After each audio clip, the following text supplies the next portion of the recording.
Nang walang makuha ang dalawang lalaki, binalikan nila si Carlos. Sabi mo nandun, wala naman pala. Alvarez, diniposito ko nga sa bangko. Kilala mo ko, Carlos. Hindi ako nagbibigay ng pangalawang pagkakataon.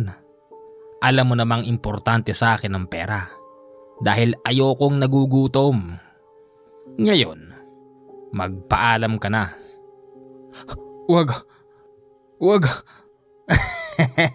Ang sarap mo palang tignan kapag nakikita kang nagmamakaawa.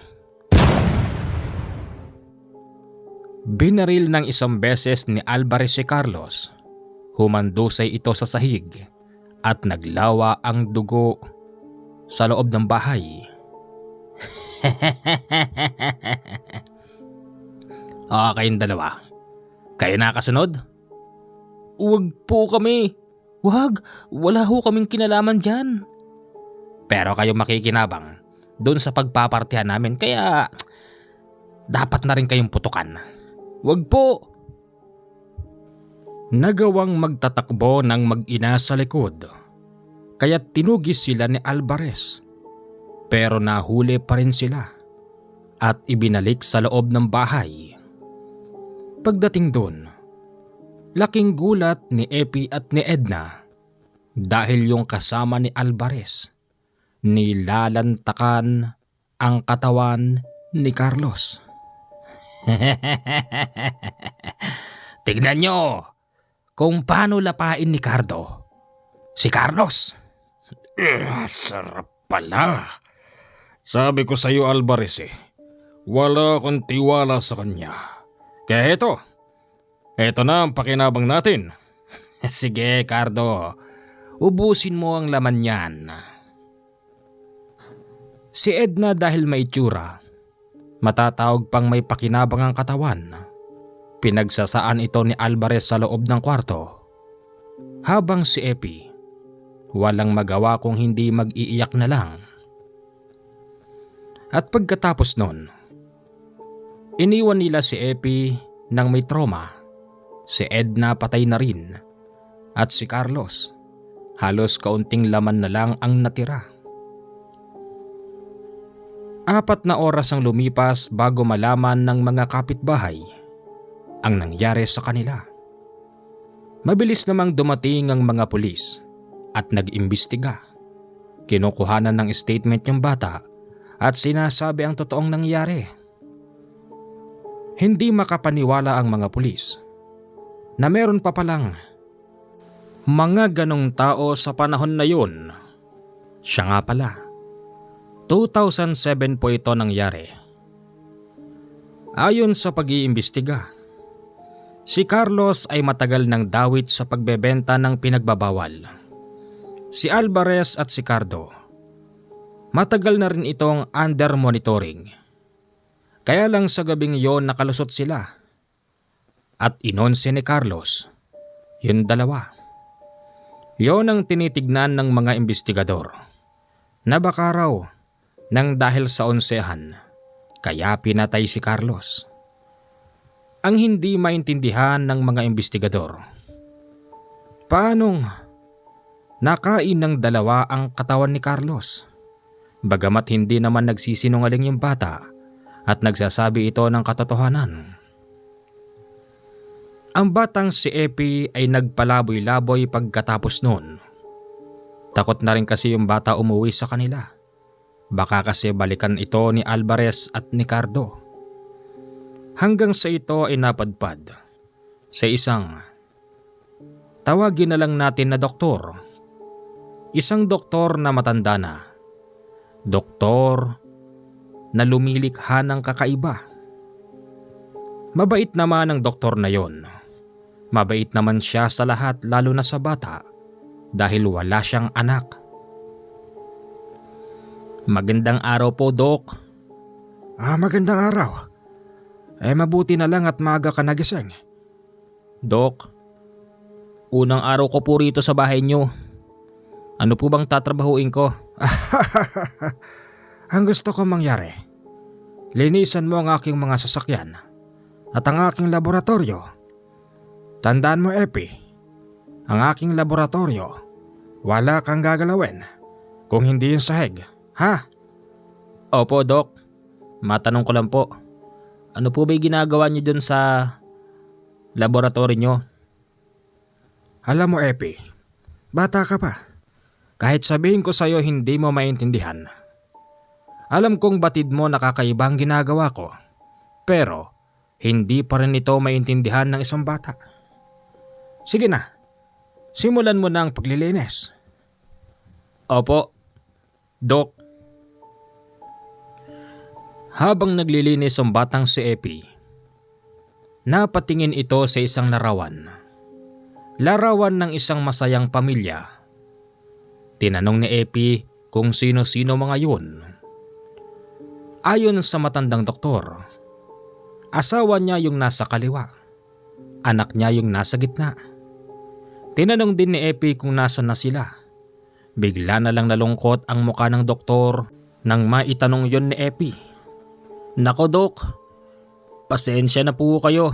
Hindi, ayos lang yon. Magpahanggang ngayon hindi ko pa rin naman makalimutan ang nangyari sa nakaraan. Ano po bang nangyari? Sa palagay ko, hindi nagkakalayo ang kwento ng ating buhay. Katulad mo,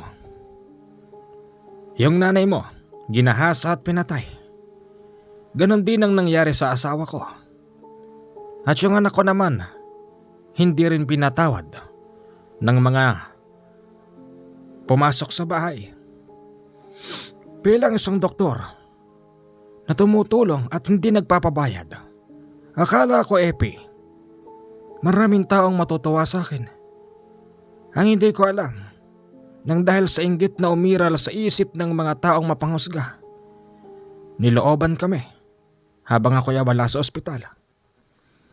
Katulad ng nanay mo, may itsura din ang asawa ko. Ayan, nakikita mo sa picture. Ginahasa, pinatay, at pagkatapos nun, kinain ng laman. Hindi ba't ganyan din ang kwento mo sa akin, Epi? Kaya nga tinanggap kita rito sa aking pamamahay. Opo, totoo po yan. Hindi po ako nagbibiro. Alam ko. Nabalitaan ko rin yan, Epi. Ang di ko lang lubos na maunawaan. Ganito na ang panahon. Pero nabubuhay pa pala mga yan. Sa madaling sabi, meron pa palang pagkakataon upang hanapin ko ang mga taong gumawa nun sa aking pamilya. Epi, tinanggap kita rito, hindi lang basta isang katulong. Tinanggap kita kasi alam kong may namumuo sa isip mo na paghihigante. Epi, makinig ka. Kung kinakailangan natin magsakripisyo ng buhay para maigante ang mga mahal natin sa buhay, gawin natin, Epi. Total, matagal na akong lumilikha ng kakaiba. Total, magpahanggang ngayon hindi pa rin nabubuo ang aking nililikha. Siguro naman, ngayon dumating ka na makakatulong kita. At gagamitin natin ng utak mo para mapaghigantian natin ang mga taong gumawa niyan sa ating pamilya. Sa totoo po niyan, Dok, nang mangyari po yon, naisip kong gaganti ako. Ang problema, Dok, paano? Isa lamang po akong batang paslit, palaboy-laboy na walang makain. Kaya po nagpapasalamat po ako nang mapunta po ako rito sa inyo. Epe, sa pamamagitan ko at sa pamamagitan mo, naniniwala akong mahahanap natin ang mga tao na yan. Sige, Dok, magtulungan po tayo. Gamit ang utak ng baliw na doktor at lakas ng pangangatawan ng batang si Epi, nagplano silang lumikha ng kakaiba upang ipangtapat sa mga aswang na kumain sa kani-kanilang pamilya. Bata man noon si Epi, 14 anyos, pero batak ang katawan sa pagtatrabaho sa bukid. Isa nga yon sa nagustuhan ng doktor na matanda na siyang magagamit upang mabuo ang kanyang pangarap. Isang buwan ang lumipas at wala namang nangyari. Normal naman ang lahat. Hanggang sa isang araw, may bali-balitang may mga nakatakas sa munti. O hindi man sa munti o kung tawagin ay provincial jail. At ang sabi, sa kanilang baryo nagtakbuhan ng mga yun. Kaya nga't nung araw na yon nagkalat ang mga otoridad. Ultimong ang laboratorio ng doktor. Pinasok ng mga pulis. Ano bang hinahanap nyo? May hinahanap kaming mga taong wanted. Baka dito sila tumakbo. Hindi nyo na ako nirespeto. Isa akong doktor. Alam ho namin yun. Kilala ho namin kayo, Dok. Pero, sa oras na mapatunayan namin na kayo ay kumakanlong ng kriminal, hindi kami magdadalawang isip na damputin kayo kahit wala kayong warrant. Mamang pulis, inaabala mo ginagawa namin. Umalis na kayo. Alam mo bang, abala ako sa paglikha ng medisina na para ipanggamot sa mga taong walang lunas. O baka naman gusto mo pa akong hanapan ng permit? Hindi naman ho sa ganun, doktor. Sige ho. Pasensya na ho kayo. Sige, makakalis na kayo. Nagkaroon ng ideya ang matandang doktor. Sinabi nito kay Epi na kung totoo mang doon napadpad ang mga hinahanap na wanted, pagkakataon na raw nila ito. Pagkakataon? Ano pong ibig niyong sabihin, Dok? May naisip ako, Epi. Kung talagang dito sila napadpad at wala namang kwentang buhay nila dahil takas sila sa batas. Ikaw ang huhuli sa kanila. Siya nga pala, may bibigay ako sa iyo mamaya. Ano po yon? Binigyan si Epi ng isang baril. Dahil sa malawak ang likod ng bakuran ng bahay ng doktor, pinagsanay nito si Epi sa paggamit ng baril. 5 araw lang nagsasanay si Epi. Mabilis niya itong nakasanayan. Hanggang sa isang araw, habang sila'y bumabiyahe, napansin noon ng matandang doktor na para bang may mga taong nakadapa sa gilid ng kasukalan, kaya't hininto ng doktor ang sasakyan. Bakit po, Dok? Bakit niyo po hininto? Hindi mo ba napansin? May mga lalaking nakadapa doon. 2. Hindi po eh. Sige ganito, bumaba ka, Epi. At kapag nakita mong kahina-hinala ang galaw ng mga yon, huwag kang mag-atubili. Barilin mo, ha?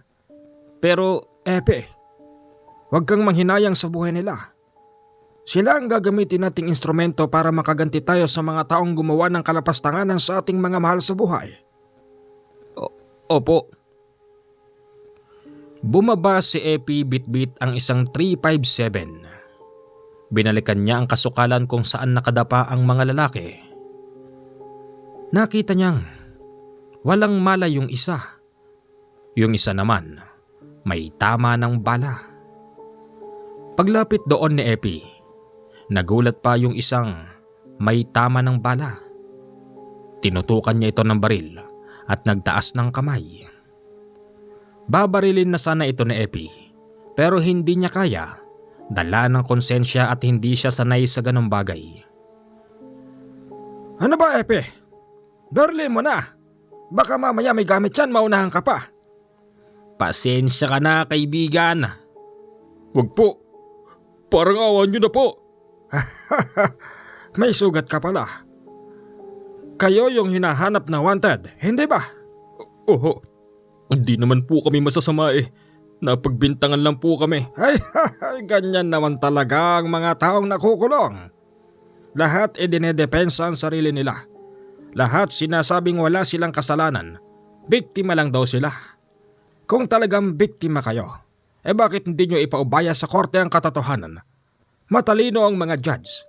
Alam nila kung sino ang totoong may sala. Pero mataas na tao ang nagdiin sa amin. Ganito naman po ang hustisya para lang sa mga mayayaman. Ganun ba?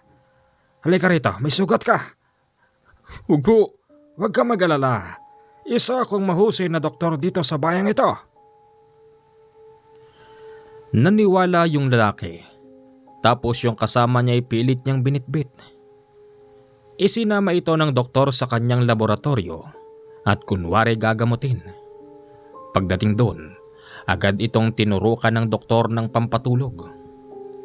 Tinanggal ang tamang bala nito sa katawan at tinignan kung may pag-asa pa bang mabuhay yung isa. Dok, anong gagawin natin ngayon sa kanila? Simple lang, Epi. Nakakita na ako ng pagkakataon. Sila ang gagamitin natin. Pero, Dok, di ba aswang ang kalaban natin? Oo, lilikharin tayo ng aswang. Iba't ibang formula ang gagamitin ko na manggagaling pa sa napakalayong kabihasnan. Meron akong mga kakilala roon na sobrang hirap sa buhay at kinakagat ang kahit na anumang sinasabi ko basta sinabi kong kailangan ko ng ganon, kailangan ko ng ganito. Agad silang nagpapadala sa akin. Kahit wala silang ideya kung para saan yon, kapalit ng pera kukunin nila yon. At naniniwala ako, Epi, sa pamamagitan ng mga ito, makakalikha rin ako ng aswang na gagawin kong utos-utosan. Sige po, Dok. Halika, tulungan mo kong dalhin sa glass ang mga ito. Opo. Nilubog sa glass ang taong walang malay. Tapos nilagyan ng hingahan. Yung mga katawan nila ay may mga nakaturok na maliliit na karayom pero hindi nilalabasan ng dugo. Tapos may mga nakatugon na maliliit na hos. Dok, sigurado ba kayo dyan? Sigurado na ako rito, Epe. Kunin mo yung bote ron. Madali ka. Opo. Yung boteng pinapaabot ng doktor, meron itong laman na gumagalaw sa loob. Naayon sa doktor, ito raw ay galing sa baka na may sakit. Kaya kahit patay na'y gumagalaw pa rin ang karne. Nilusak yun ng doktor hanggang sa ito'y maging pinong-pino. Tapos isinama niya kung saan nakababad ang dalawang lalaking mahimbing ang pagkakatulog.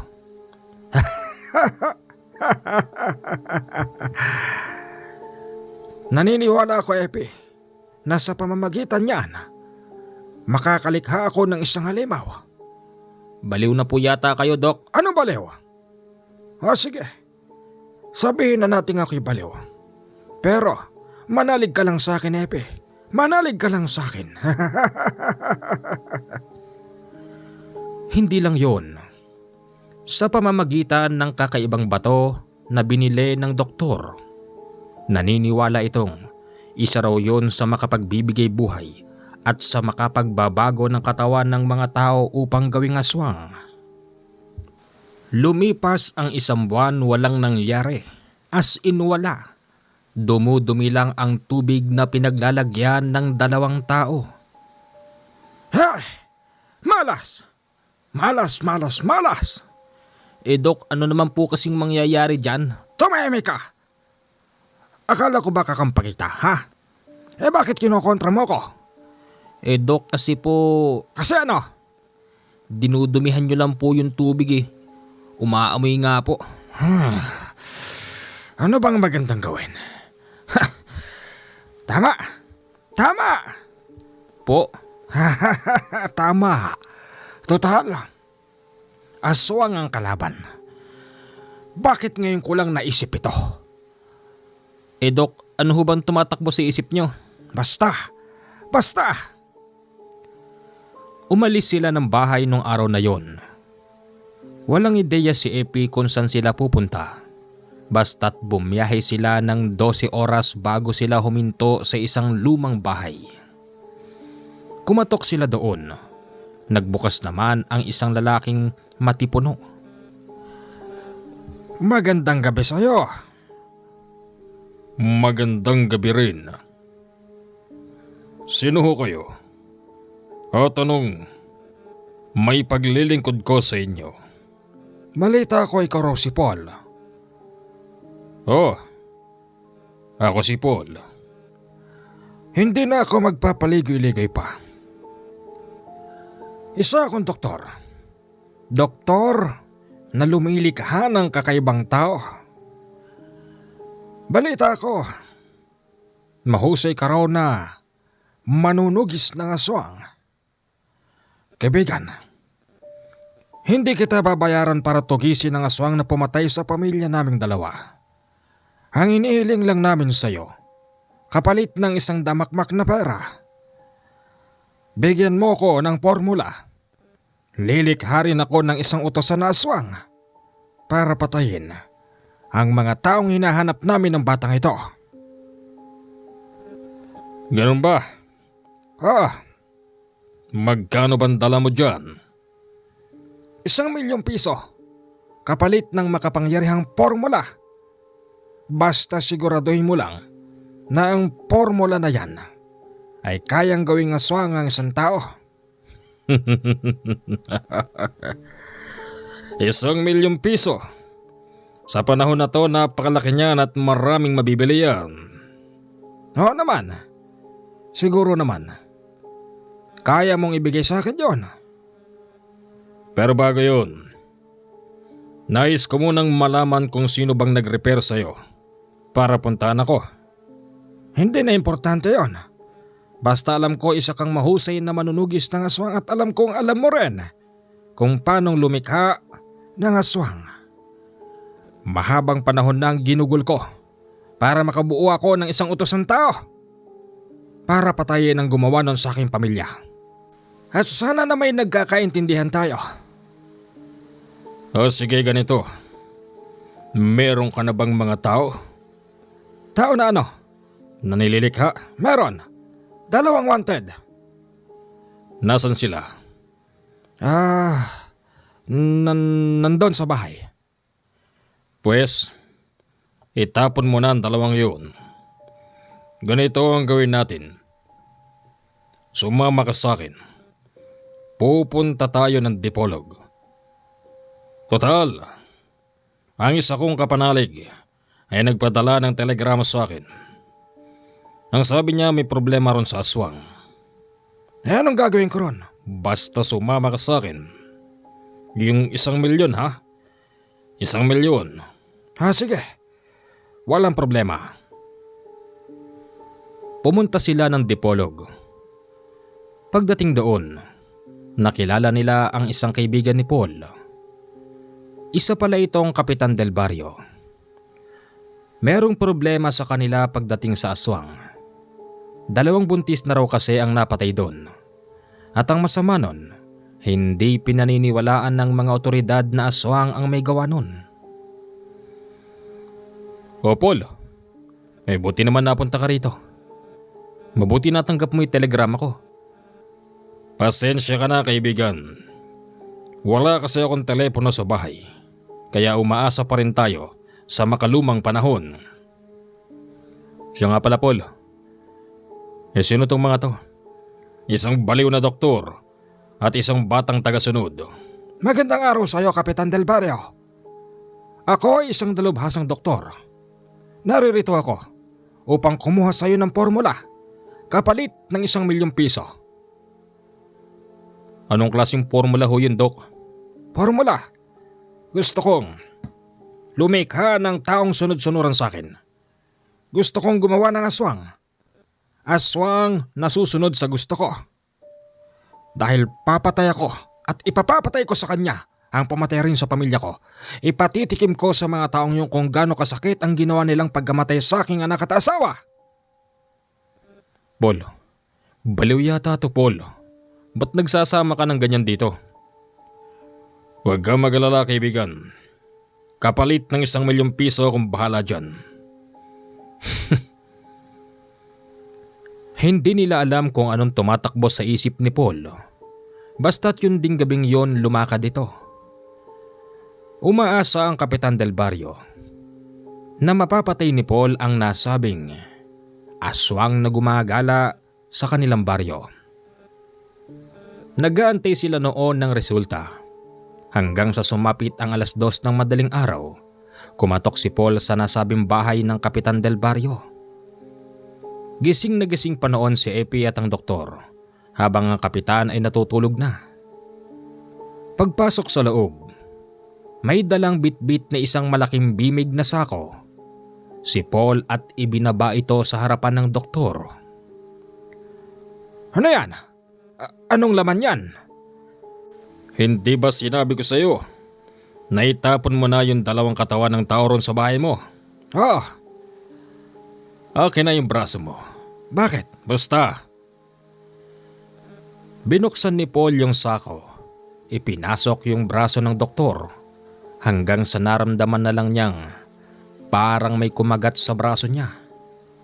Hindi yun binitawan hanggat hindi nalagas ang kaprasong laman ng doktor. Si Epi nung oras na yon napasigaw na lang.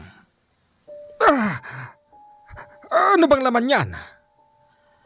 Pagkatapos nito bibigay mo sa akin ng 1,000,000 piso kapalit ng napag-usapan nating dalawa. Halika kayo sa likod. Isinama sila sa likod. Pagdating doon, binuksan ni Paul ang laman ng sako at tumambad sa kanila ang isang lalaking mabalahibo. Maitim, mapupula ang mata at nakatali ng lubid. Aswang yan, Dok. Oo, tama ka, aswang yan. Aswang? Teka, hindi ba ikaw ang pumatay sa aking pamilya? Wala siyang kinalaman. Ngayon, doktor, manood ka. Gamit ang napakatalas na itak, pinagtataga ni Paul ang aswang hanggang sa ito'y tuluyan ng namatay. At pagkatapos nun, sinisingil siya ni Paul ng 1,000,000. Nasaan ang 1,000,000? Ano? Naibigay mo na ba ang gusto ko?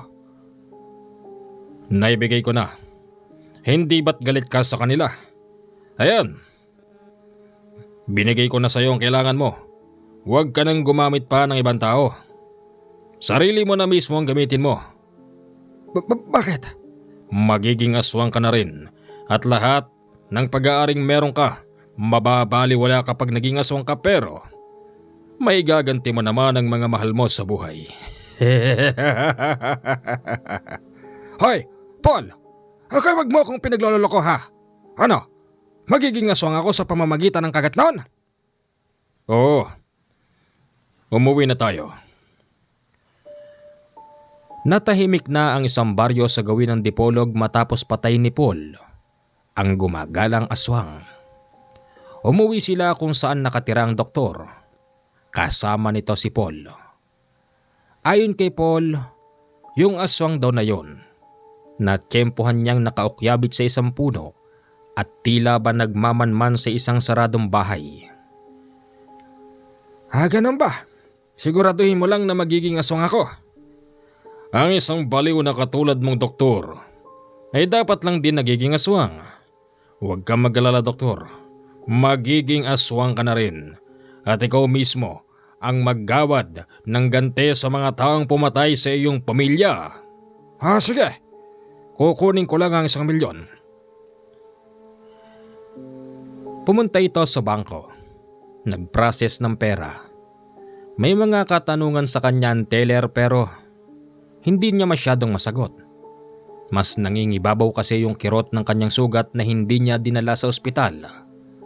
Pasinghot-singhot noon ng doktor. Tapos paunti-unting may tumutulong laway sa kanyang bibig. Kung titignan siya, para siyang adik. Nang umuwi ito sa bahay, bit-bit na nito ang 1,000,000. Anong gagawin mo ngayon dyan? Ang perang ito ay galing sa hindi maganda. Ako na may hindi masama ang ugali. Itutulong ko lang ito sa mga nangangailangan. At ikaw, bahala ka na sa buhay mo. Umalis na si Paul nang makuha yung pera. Natira si Epi at ang doktor sa bahay. Isang gabi, nananakit ang sugat ng doktor. Kahit pinatakan niya ito ng iba't ibang klaseng gamot pero tila ba hindi umuubra. Kasabay din nun ang pagsusugat at paglabas ng nakakasulasok na amoy. Epi! Dok, anong nangyayari sa'yo? Hindi ko alam.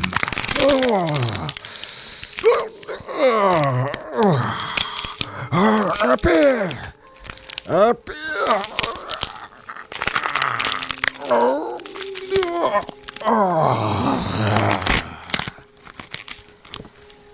Gulat na gulat ang batang si Epi sa pagpapalit ng anyo ng doktor. Pinagsigawan ng bata. Isa ng ganap na aswang ang baliw na doktor. Noong mga oras na yon hindi ito makakilala, maging ang batang si Epi. Pinaghataw niya. Wala na sa katinoan ang nasabing doktor, kaya't nagtatakbo ang bata. Sa likod nga pala ng bahay ng doktor ay merong malawak na kagubatan. Doon pinili ng bata magtatakbo. Hindi siya tinigilan ng doktor hanggang sa inabutan siya nito. Tatakbuhan mo pa ako? Dok, ako ito si Epi. Nagugutom ako. Nagugutom ako. Akmang kakagatin nito ang batang si Epi nang biglang may humampas mula sa likod ng baliw na doktor. Tumila po nito sa puno at naggulong-gulong. Bilisan mo! Bumangon ka na dyan! Ikaw si Kuya Paul? Oo, halika. Tumakbo silang dalawa at hinabol-habol sila ng baliw na doktor na aswang hanggang sa sila'y makarating sa kabilang baryo. Pagod na yung bata sa kakatakbo. Pero si Paul parang baliwala lang. Pinasan niya ang bata. Malaki man ang katawan ng bata at medyo may katangkaran. Hindi ininda ni Paul hanggang sa nakarating sila sa kabilang bayan. Tandang-tanda ng batang si Epi. Ang bayan na yon ang kanyang nakagisnan. Ang bayan din na yon ang siyang saksi sa pagpatay sa kanyang mga magulang. Huminto sila sa isang napakadilim na bahagi. Bakit po tayo huminto?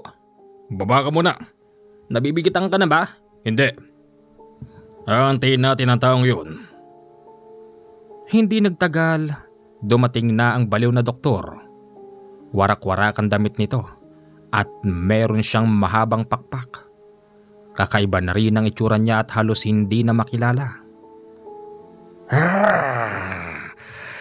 Akala niyo siguro makakatakas kayo sa akin. Anto nang hinahanap mo? Ha? Batid noon ni Paul. Yung kubo sa gawing kanan, sa gawing madilim at hindi mapansin. Merong aswang na nakatira doon. Nilakasan ni Paul ang paglalabas ng kanyang presensya. At nang maramdaman ito ng nasa kubo, biglang lumabas ang dalawang lalaki. Nakilala ni Epi ang mga yun. Sila nga yung... Oo, tama. Ayaw mo sila maglaban. Oy, may dayo. Tagasang ka, kalahi. Nakakaintindi pa ang dalawang yun. Pero ang baliw na doktor na aswang bigla silang sinugod. Nilabanan ito ni Alvarez at ni Cardo. Kitang-kita ni Epi at ni Paul kung paano gamitan ng baliw na doktor ang dalawa. Hanggang sa nawarak ang katawan ni Alvarez. Si Cardo nung oras na yon nagpalit ng anyo. Ganon din ang itsura nito sa baliw na doktor. Naglaban sila hanggang sa napuruhan ang baliw na doktor. Mamamatay ka na ngayon. Napakalakas noon ng aswang na si Cardo. Habang si Paul at si Epi naroroon lang sa gilid at pinapanood ang susunod na mangyayari. Nagtataka noon si Epi. Bakit hindi sila nakikita ng naglalaban na aswang?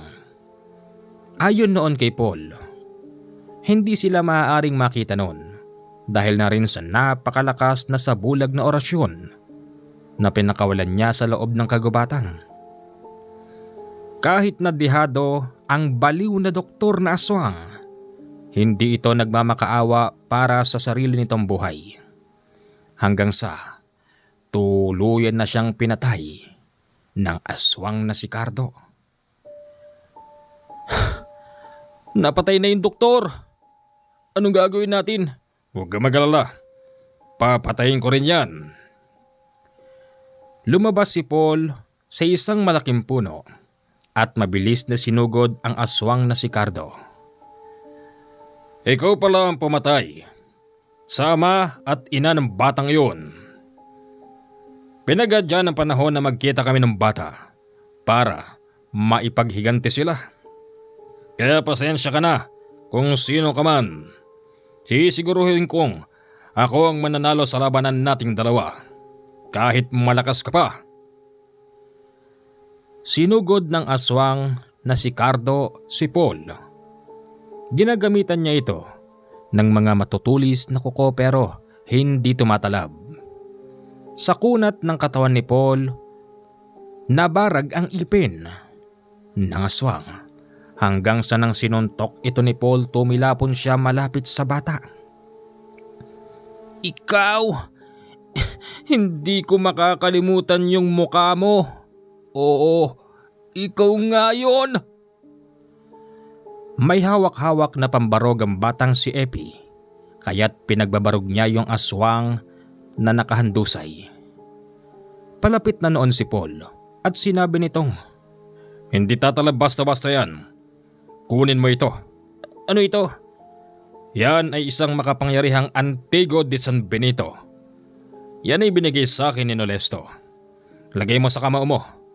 Ibabangon ko yung aswang isasandal ko sa puno. Pagbibirahin mo. Tanggalin mo ang kaluluwa niyan sa katawan. Oho! Sinunod ng batang si Epi ang sinasabi ni Paul. Pinagsusuntok niya ang nakasandal na katawan ng aswang. Maniwala kayo o hindi, habang ginagawa yun ng bata, nakikita niyang parang unti-unti na may humihiwalay sa katawan nito. Hanggang sa sinabi ni Paul, birahin daw niya ito sa lalamunan. Ginawa nga yun ng bata gamit ang isang napakalakas na puwersa sa kanan. Sinuntok niya sa lalamunan ang aswang na si Cardo. Pagkatapos nun, bumulagta ito at nakita ng bata na parang merong itim na anino ang humiwalay sa katawan ng aswang. Naihiganti ko na sila! Tara na, umalis na tayo. Paano yung mga katawan nila rito? Pagsikat ng araw, matutunaw ang mga yan. Kasama ng katawan ng doktor. Umuwi ang batang si Epi kung saan nakatira ang namatay na doktor. Walang ibang tao ron kung hindi siya. Laking gulat na lang noon ni Epi kasi meron palang isinulat na notes ang doktor na kung sakaling ito'y mamamatay, lahat ng pag-aari niya, pera niya sa bangko, sa kanya mapupunta. Naiyak ang bata nang mabasa yon. Pero syempre isa lamang itong last will and testament. Kailangan pa rin ng abogado na mamamagitan. Pagkatapos noon nilisan ng bata ang buong bahay ng nasabing doktor. At doon nagpalaboy-laboy yung bata. 3 buwan siyang palaboy-laboy sa kalsada hanggang sa ito ay muntik ng masagasaan. Kasi pahara-hara ka dyan bata eh. Nagugutom na po ako. Hindi ko na po alam ang ginagawa ko. Pasensya na po kayo. Teka, ano pangalan mo? Mabuti na lang dahil may natitirang lumang ID ang batang si Epi. Nang tignan yon ng nakasagasa sa kanya, nagulat siya dahil ito yung pangalan ng batang hinahanap niya. Hindi makapaniwala si Epi na hinahanap pala siya ng taong yun. Ito pala ang mapagkakatiwalaang abogado ng nasabing doktor.